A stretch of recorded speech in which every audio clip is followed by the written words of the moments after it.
We're back for another episode, guys. What's going on? Steve, Redder, It's happening again. it's on again. Another week. Another week. Keen for today's podcast. Yeah, So, big one. Mm-hmm. We had some audio issues last week, but we sorted it out to the best we could. We got a special guest today. Stevie, do you want to do the honours? We do. So, somebody I've known for a long time, Central Coast Mariners head coach Alen Stajcic. Good afternoon, lads. How you going? How are we? Good. Pleasure to have you on. Pleasure to have you, Alan. Thanks for having me. Thanks for coming on. We're pretty excited to have you on. Basically, we just want to talk about, your background in football and, where you started from and your career, how it progressed to where you are now. So how did it start for you? Yeah, how long have we got? Look, I still remember my first club. I played under sevens for Blackdown Workers, so I grew up in the western suburbs like most of you guys, and Blackdown Workers, and then from 8 to about 12 played for Blackdown Spurs. Started playing a little bit of rep football in the 10s, like we used to have the old Metro League, and then bit of Blackdown City in the under 13s, and that was basically the start of taking it a little bit more seriously. And had a pretty decent junior career, but as I got a bit older, I had a couple of knee injuries and probably wasn't good enough, and hopefully I've made a better coach than I was a player. So you played in like the state league, I suppose it would have been back then, yeah? Yeah, it was called the Super League back then, but I guess it's the NPL 1 now. So I started at Mount Druitt Town when I was 18. Played about 10 years of NPL, as we call it now, for a couple of clubs, Bonnyrigg, Bankstown and Sutherland, mostly. Had 2 knee recos in there. Oh, wow. That set me back a little bit each time, but yeah, look, enjoyed my playing career, but definitely enjoyed my coaching career more than what I did, especially playing towards the end, when it became a bit of a grind and trying to mix work with football and all that kind of stuff. So I guess I'm blessed now that I can do football full time, and coaching's given me that opportunity. Yeah. So how was that transition from being like a state league player to being a coach? Yeah, I guess I was a bit lucky in a lot of ways. Because I wasn't such a great player, I had the opportunity to go to university and studied sports science and PE teaching as well, and that was a good grounding for my coaching career. And during both of my injuries, I went back and did the old level 1, 2 and 3, and I think at the time I was one of the youngest to ever do the level 3, which is probably the equivalent to our A license now, or maybe even our pro. So I did that when I was 21, 22 and started coaching, and even took Stevie away on a tour to England by chance when he was a bit younger and a teenager and not so well behaved. Was that one of your biggest regrets? But and I started coaching early and got in the school system and started coaching state teams. And again, I was very lucky to get the New South Wales Institute of Sport women's job in 2002 and moved to the Hill Sports High School a year later. So that became almost full-time football for me from that point on. And what was it going like? I suppose a lot of people grow up, if you want to be a coach, you want to coach like professional men's football. How was that for you to go, okay, I want to take over like a women's team and a women's program? Look, for me, it wasn't about who I coached. I just loved the game so much that I didn't really care if I was coaching kids or boys or girls. Anyone who loved the game as much as I did, I was happy to be in that environment. And when I took the institute job on, at the beginning, I had a great group of young players like Kylie Ledbrook and Leah Blaney and Catherine Canuli and Emma Davison and Thea Slatcher, all these guys who would later go on and represent Australia. So yeah, look, I had a really good, enthusiastic bunch of players who were motivated, willing to learn, and exceptionally talented. And just coaching with players at that level who want to get to the top and be at their peak was inspirational for me. And gender wasn't really an issue for me. Just to have players like that was really inspirational enough. So obviously I was fortunate enough to do some coaching with you at school later on, and also was fortunate enough to work with people like Paul Bensvelton and Dutchy, obviously a good friend of yours. Who were people that took you under their wing early days in your coaching that helped you to be a mentor? Yeah, probably my first mentor was a guy called David Lee, who was head of football in New South Wales for a long time, and probably the guru of coaching in New South Wales and maybe even Australia at the time. And when I look back at some of the coaches who are now coaching at decent levels, there were a lot of us who fell into his mentorship programs and all the coaching programs. People like Kelly Cross and Trevor Morgan and Oscar Gonzalez and Paul Ben Velson and myself, we all sort of grew up under the guise of David Lee. So he was certainly the first mentor we ever had. And then as you get older, you sort of learn your own things and mould the way you want to mould. But he was probably my first mentor. And then working alongside Kelly Cross at the New South Wales Institute of Sport for 3 or 4 years was also, a great learning curve for me. And I learned a lot from him as well, especially in those early days. Mm-hmm. So you went from Institute, then you went to, was it the Sydney FC women's team in the W League? Yeah, look, like a lot of coaches, I guess even today you have to mix 3 or 4 jobs together. So, there was a period of time there where I was at the Hill Sports High School full-time, New South Wales Institute of Sport. I was coaching Sydney FC. I was coaching the young Matildas. I was doing a range of different roles, just almost put together one income. And, 10 years later, I don't think too much has changed in the coaching landscape. There's really not too many full-time coaching roles in just one position, and that was sort of my pathway and my various little opportunities that I had. And when I look back, they all definitely gave me a good grounding for what I do later in life, which was coaching the Matildas and now at the Mariners as well. So how was that? Because I think you were part of Sydney FC in the first W League season. Yeah, I was there at the first. Well, look, Tom Samani and I had worked closely together for the first 3 or 4 years of his tenure, and we were there laying the plans down for what this new league would look like, how we would shape it, who would be included, whether it was good to align with A-League clubs or go independent. So we spoke about a lot of things. So I was part of the young Matildas at that time, and a lady called Jo Fernandez, who's now at Football New South Wales, was also instrumental in formulating those plans and ideas and trying to put them together. So, yeah, look, I fell into that Sydney FC role and did that for about 7 years before I took on the Matildas job in 2014. Yeah, and that time you had 2 premierships and 2 grand finals. What was like the most memorable moment at Sydney FC? Look, we had a lot. We made the semis every year and lost a couple of penalty shootouts to Brisbane Roar, which was heartbreaking. And another semi that we lost on a late penalty as well. So we were always one of the more dominant teams, which was always pleasing. And certainly winning those grand finals was good fun. I remember one down at Melbourne where Sammy Kerr scored a diving header and did her backflip for the first time was memorable. But look, we just had some great times, and even going away to the World Club Championship in Japan and beating the top-ranked Japanese team, playing against Chelsea and Colo-Colo was a great time as well, and very memorable. Yeah. So how did the whole Matildas thing come up? Were you you knew it was coming up, they were going to appoint you as the head coach, or was it like a surprise to you at the time? Yeah, it was definitely a surprise.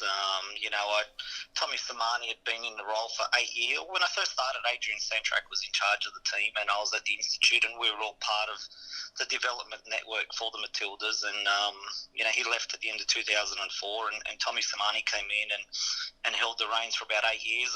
And we all worked closely as a collegiate group, all the Institute coaches and W League coaches, and it was really, really a great environment for all of us and the players included. And when he left at the end of 2012 to go and work for the American national team, the job came up.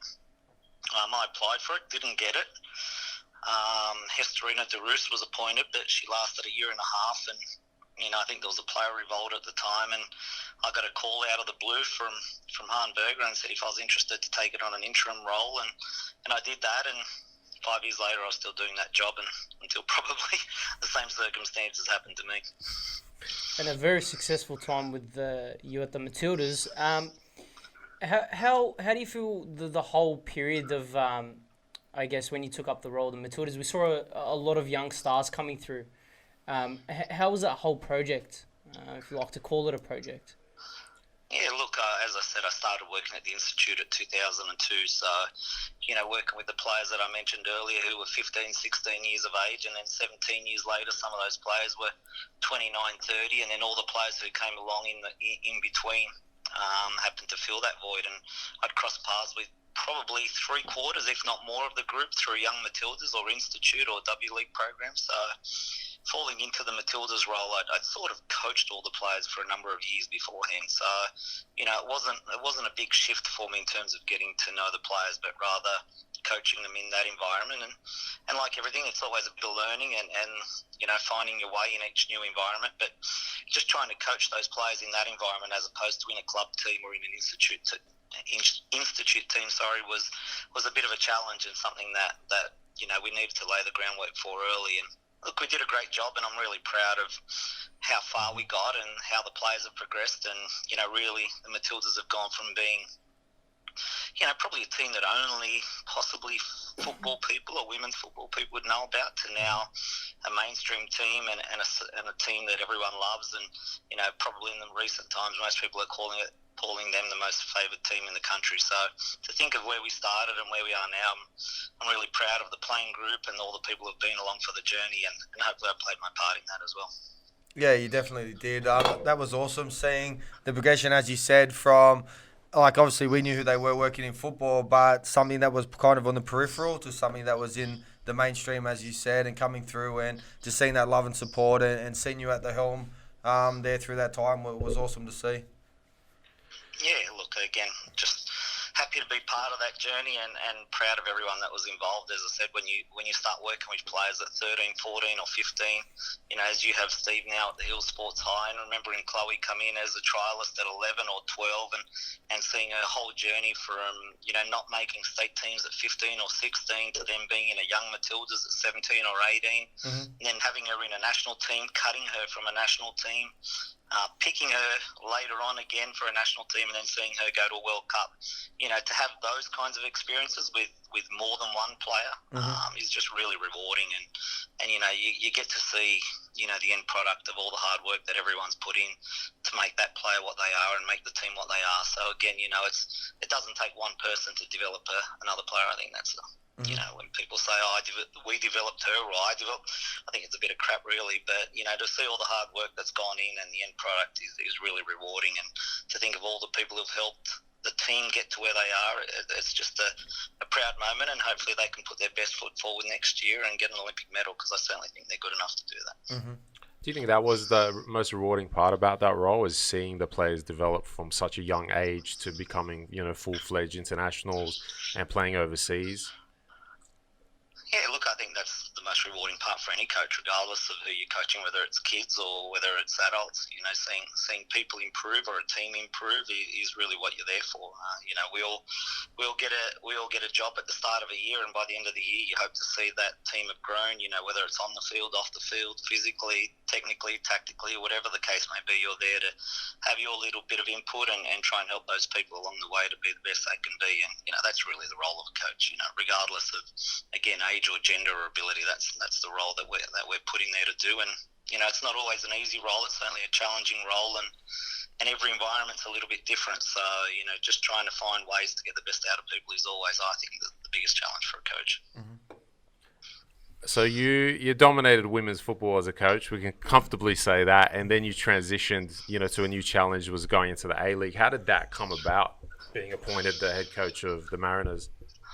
Yeah, look, it was a bit of a fluke again. It was just not a fluke, more of a surprise. I was just sitting at home one night after, the 2019 that was at the beginning for me, and watching the Central Coast Mariners, and I had a little bit of a connection to the Mariners with the previous coach, Mike Mulvey, who, was the Queensland coach when I was the New South Wales coach in women's football. So we'd also known each other for a long time. So I took a special interest in watching his team play and see how they progressed and see how they went. I remember watching the game where they lost 8-2 to Wellington, and really feeling, I guess, a little bit sad and sorry for him and for the team that night. And then, later on the next day, I received a call from the CEO asking if I was interested in an interim role again, a little bit like previously, like at the Matildas, if I was interested in an interim role. And at that time, I thought it was a great opportunity for me. And, it wasn't an easy task at all, coming in at the end of the year in a team that's been losing and lost a lot of belief and confidence. So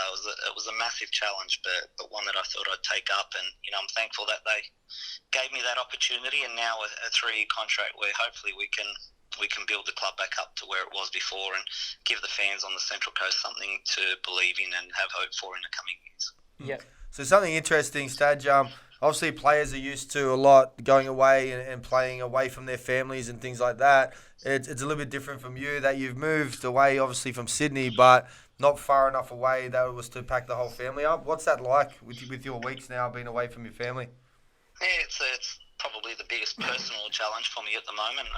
Everyone's got their challenges at work, but on a personal level, not being with the family day in day out is always tough, and having young kids, and I've got one kid in high school and one in primary school, so not the easiest thing to just uproot them and relocate them at a whim. So we're just taking it day by day, and we all do the best we can to see each other as often as we can. But certainly that's at the moment probably my biggest personal challenge. But I'm thankful that I've had the support of my wife and my kids over the past 5-6 years, especially, to be able to fulfill my dreams. And everyone, I guess, who's coached or played at this level and is away so often from home, to have that support network at home is critical. So they've been really, really supportive, and really been the heart and soul behind me being able to do what I can do. So I can't be more thankful and more grateful to what they've done, and how much help they've been to me, especially in the last few months as well. Mm-hmm.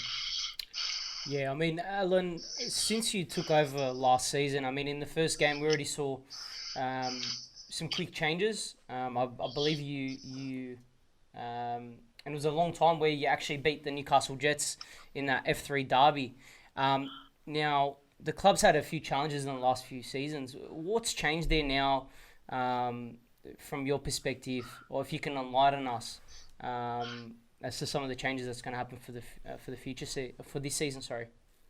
Yeah, look, there's no doubt that there's probably other A-League clubs that have more resources than we do, and have more finances at their disposal. But for me, there's so many things that don't cost money. Setting up a good framework for training, the dedication, discipline, the hard work that goes into being as good as you can be on and off the field. So, they're all the things that I love to see in an environment, and have players who are hungry and passionate and willing to do whatever they have to do to be as best they can be. And that's what we've really got at the moment. We've brought in probably 3/4 of a new squad, and to see the players that have come in, the way that they've come in with the mindset, the mentality, it's really been rewarding and pleasing to see. The team's really gelled off the field extremely quickly. They've shown a desire to want to work hard for each other and for the club, and to give the fans, as I said earlier, a little bit of hope for the season. So a lot of things have changed, but certainly we're not getting ahead of ourselves. We're in the FFA Cup semi-final in 2 days' time, and we're happy that we've won 3 games in a row already, but certainly we're not getting carried away. It's just the beginning of a long journey, and we definitely know how hard the A-League season's going to be when it starts. So we're happy with where we're at, but we definitely know we've got a long way to go to be a successful and consistent team in the A-League. So how did you find that with the recruiting? So obviously the different situation when you're at Sydney, probably alongside Brisbane, you were the 2 powerhouses in the comp, so it was much easier to recruit players. At Central Coast, it's probably the opposite. How did you find attracting players and getting the players that you wanted? Yeah, look, it was a new learning curve for me, definitely, finding out the landscape and the environment of getting the players to the club, and working with agents more than probably what I had to in women's football, and finding out what players I actually wanted in my team and who would fit our team mentality and our team style and all that, and almost starting from scratch, as I said, about putting out a roadmap of where we wanted to take the team. So, yeah, look, it was definitely a challenge. It was exciting. It was very exciting putting all those things in and trying to put them all together and see how the jigsaw puzzle comes together. But, certainly, with my all plates on, I think we've done a good job in recruiting some excellent people. First and foremost, my coaching staff is tremendous. The playing group's tremendous. The whole entourage around the football team are fantastic. So we've really got all the ingredients to be a happy and successful team off the field, which is, as we know, so important on the field. So look, I think we've got the foundations there. Now it's just a matter of doing all the hard work and making sure we do everything we can to get it right on the field. And as I said, we've taken a few good steps forward, but certainly we know there's a long way to go. How's the preseason for you now? You stepped in. It's a pretty long preseason. How do you keep the guys fit and motivated for that long duration of time, and keep them out of trouble, I suppose, as well? Yeah, look, it's the longest preseason in world football, so it's incredibly long. It's 16 weeks, the preseason, from when we started to the start of the A-League next week when we take on Stevie's Wanderers. But the lucky part for us was, I guess, that we won in the FFA Cup. and you always have a carrot there to train for and play for. I think the hardest part for an A-League team would be to lose that first game and have another 7 or 8 weeks without a meaningful match. And we all know how much you just want to play matches and real matches. So just the fact that we've been able to stay in the FFA Cup this long and have that motivation and drive to prepare for another game has been, I guess, not lucky, but it's just good to have. And you know, we play in 2 days' time, and then in 10 days' time we play our first A-League match. So there's almost no buffer in between. So that's been fortunate, but it is a long preseason. I guess for the players like Matt Simon, who have done 15 of them, it can be long. But for me, being a first-year in coach, it's been extremely important to try and bed in the principles of how we want to play, both with and without the ball. So every session you have as a coach is crucial and critical, and trying to bed down all the things that you want to happen in the game. So from my perspective, it's been good. But I can understand for players who have done more than a few that sometimes it can be a bit long. But as I said, this year at the Mariners, we're lucky we're still in the FFA Cup, and probably the biggest game we've had on the coast for about 5 years now, the FFA Cup semi-final. So really, really exciting time, really motivated, and you know, can't wait to get stuck into that game in 2 days' time. So what does a successful season look like for you this year? Oh, that's a good question. Look, first of all, we wanted to do well in the FFA Cup, which we have. You know, we've lost the last 4 years straight. We haven't won a game in that competition. So to make it to the semi-finals, I think has been a little bit of success. The club's never made it to the finals, so if we can make it to the final, it'll be a big step forward. But for me, success will be at the end of the year, just even hanging around the Central Coast and being such a regional area where everyone knows each other. You talk to the fans, and you know, they almost felt like there was no hope. They'd come to the game and they were almost resigned to losing. And if we can change that mindset and that narrative around the Central Coast, that we have a good football team and one that they're proud of, and one that they know is going to give 100% effort every game and be competitive in every game, and be able to win every match when they turn up, I think is going to be a big change and a big challenge for us. So if by the end of this year we've achieved something where everyone that comes to our game, whether it's a player, a coach, or a fan, knows that we're definitely in that game and in that contest and can be a threat to win that match, I think we've achieved our goal. And you know, building this team back up to where it was, as I said. And you know, for me, being a regional club, it's so important that we are successful if we're to see the A-League be successful overall. We don't just want a team with Sydney and Melbourne. You know, we don't just want a league with Sydney and Melbourne teams. We want one where, you know, everyone has a chance of being successful, and whether you're a city team or regional team, everyone's got an equal opportunity. Yeah, because it wasn't too long ago. I remember we were going away for the Wanderers games up to the Central Coast, and they were massive games. Stadium was full. The place was buzzing, and it was a hard place to go as well and get a result. So it'd be awesome to see that come back this year. Yeah, well, we talk about A-League expansion, don't we? And it can't expand unless we go into regional areas. You know, if we go to North Queensland, if we can go to Hobart, if we can go to Canberra, if we can have 2 teams in some other capital cities, like we should have an A-League that's got way more teams, so more players have opportunities to play, so more coaches have an opportunity to coach at the top level. So then we have a bigger base to choose our soccer routes from, and have players who can, you know, get more experience at the top level and then be able to move overseas and play in Europe or in the top clubs in Asia. So, you know, all that's essential for me, and having a strong regional presence is critical to that. Otherwise, you know, we may as well just call it the Sydney and Melbourne League. So, you know, the more regional clubs have that opportunity to be successful, the healthier our code's going to be across the country. That's right, and probably a shorter preseason as well with more teams involved. Yeah, can't argue with that. Yeah, I want to really know your thoughts, Alan, in terms of youth development in this country. Now that you're, I guess, in the men's setup, where do you think we're at with youth development and players coming through the A-League? Yeah, look, I think I just answered it a little bit. The fact that we've only got 10 teams, and this year we've added 1, so there's 11 teams in the A-League, and one of those is a New Zealand team, so you could almost take them out. So we've got 10 teams based in Australia, and five in each squad there's 5 visa spots. So we're talking only 15 spots across the whole team, and times 10, there's not a lot of spots open for players. And when you look at the English League, for example, where there's a Premier League, Championship, Division 1, Division 2, and then all the non-leagues, they've got 80 to 100 teams that players can filter in and get experience in and play in and compete in. And we've got 10, and obviously when you go down to NPL level, you drop. You don't drop significantly in standard or in ability, but the players are part-time. Yeah. They're training 2 times a week or 3 times a week.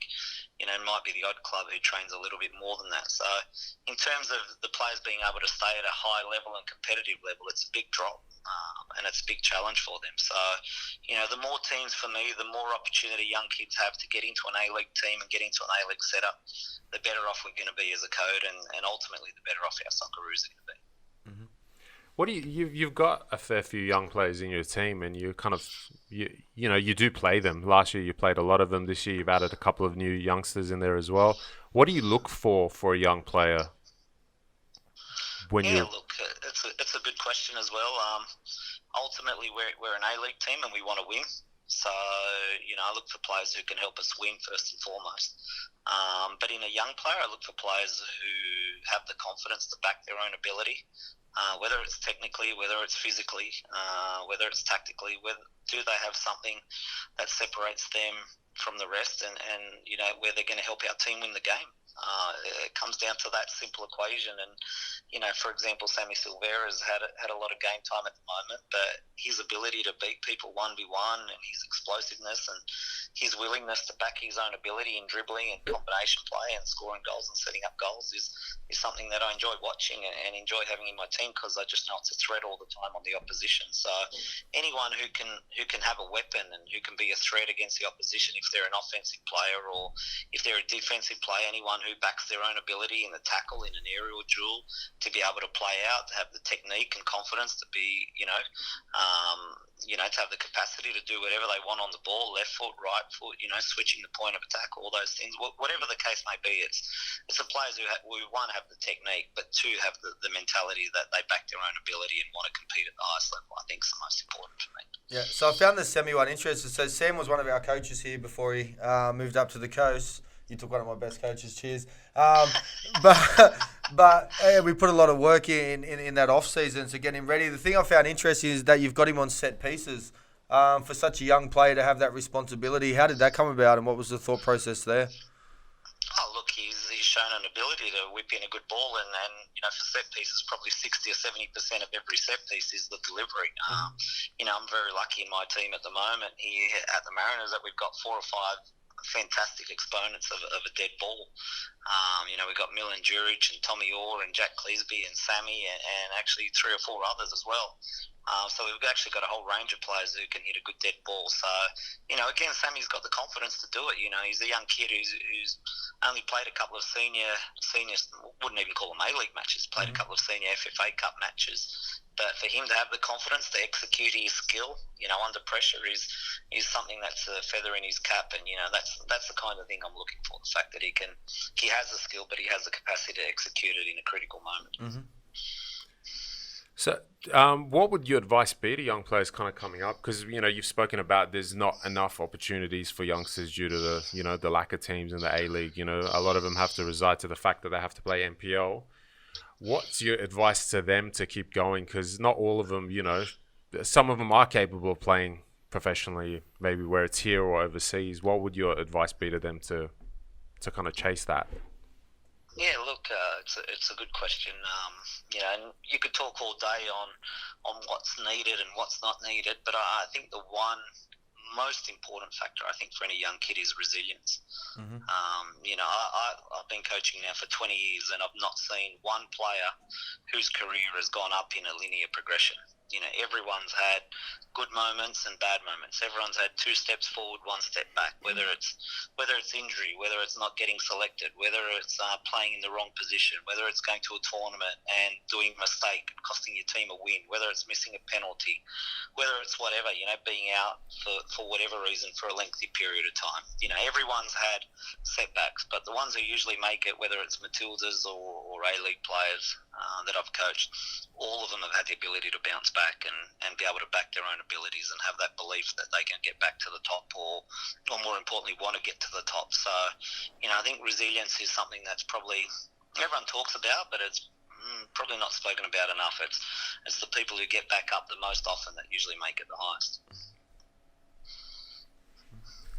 So where do you think the state of like the game in this country is? I think we debate this like weekly, not just about like youth development, but just like, where In general. general, from culture to kind of every aspect of it. And we've seen it go up and kind of drop down again. The men's game has kind of been up and down over the last 5-6 years. Yeah, look, I laugh a little bit and I chuckle a bit because you could talk about this forever, couldn't you? And all of us who love the game, just want to see it succeed so badly. And, I've been around. My first National League game that I watched was 1980, and Marconi against Blacktown City.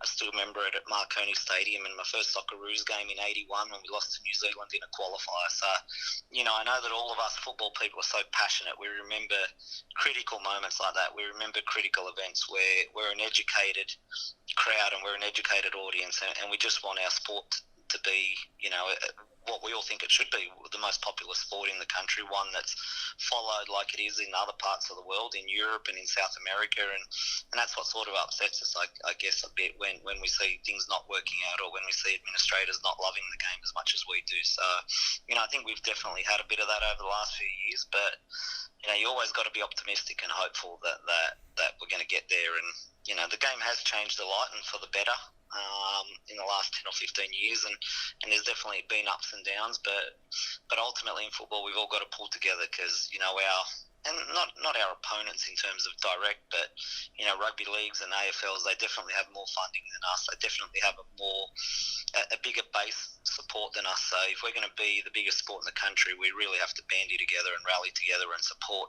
every level of the game, whether it's grassroots, whether it's youth football, whether it's A-leagues and W leagues or international football. Otherwise, we just won't be able to compete. So, yeah, look, it's a tough one, and I'm sure we could bounce around ideas forever about what could be done at all those different levels. But, I just know how passionate we all are and how much we all want it to succeed. So, the more we pull together and even argue I think arguments are fine so long as we have a football outcome and a football objective at the front of mind, and I think that's what we do in football. But definitely pulling together has to be the main objective for the football audience of Australia. Yeah, and something big stands out with that. So it was when your time when you were with the Matildas. I remember you came into school, and so away from everybody, nobody would have known about it. How you brought all the girls together and spoke about the battles that we've had as a code to be able to be called football, and about the responsibility that all those players play into the future of our code. How much do you feel that responsibility yourself to contribute to it and leave a legacy for Australian football? Well, as you know, Steve, we all try and do that all the time, and you're right. I did that because I love the game and I love that school and what it stands for and the football program that we've got there, and how important it was even at that moment for those girls to come out and support the Matildas. I think it was in that first Brazil match that we played at Penrith, and look at the change that it produced in the landscape of football that day. The Matildas had a crowd of about 15,000. For that friendly match, but down the road there was an NRL finals match that had 13,000. There was a rugby union test match in Canberra that had 11,000, and there was an AFL finals match that the Giants were playing that had about 10,000. So for that one small precious moment in time, the Matildas, a women's football team, outdrew an NRL finals match, a rugby test match, and an AFL finals match, which 5 years before that I think everyone would have said was impossible. So It just shows that anything is possible, and if the football public want to be successful, we need that to happen more often. Yeah, so we'll probably leave it there. We really appreciate your time and your insights.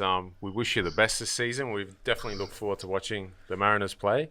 From round 2, I hope you win every game stage. I know you're going to be wearing your yellow jersey. No, you're actually my second favourite team because there's so many players there that I've worked with here.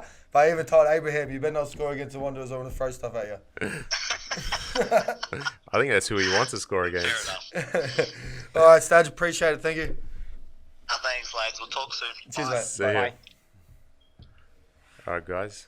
we'll leave it there for the week. But that was a good chat. It was good insights to Yeah, it was very good. from an A-League coach, international coach, the guy who changed the landscape of women's football in this country as well.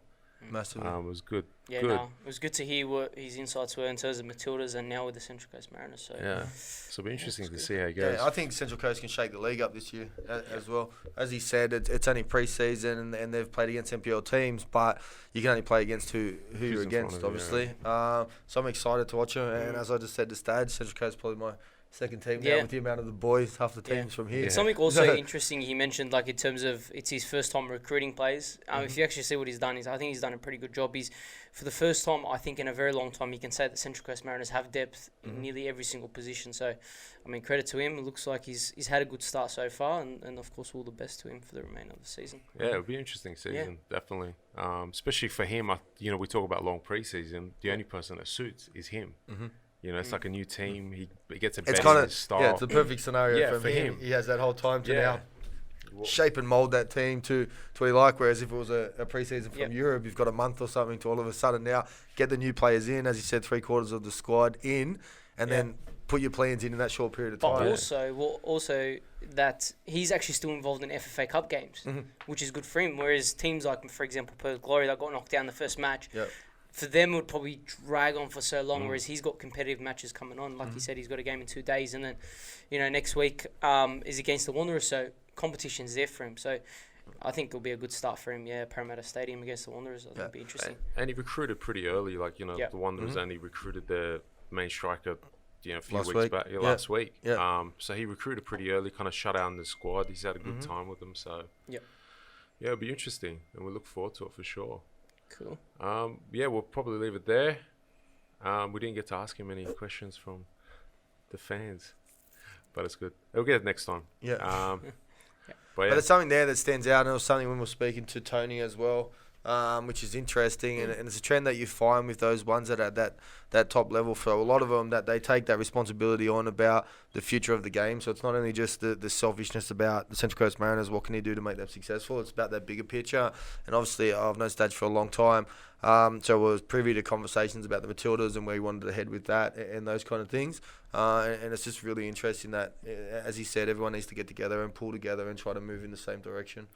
As they move forward. It's the only way it's gonna progress as a whole, and not being kind of separated and having these divisions between us.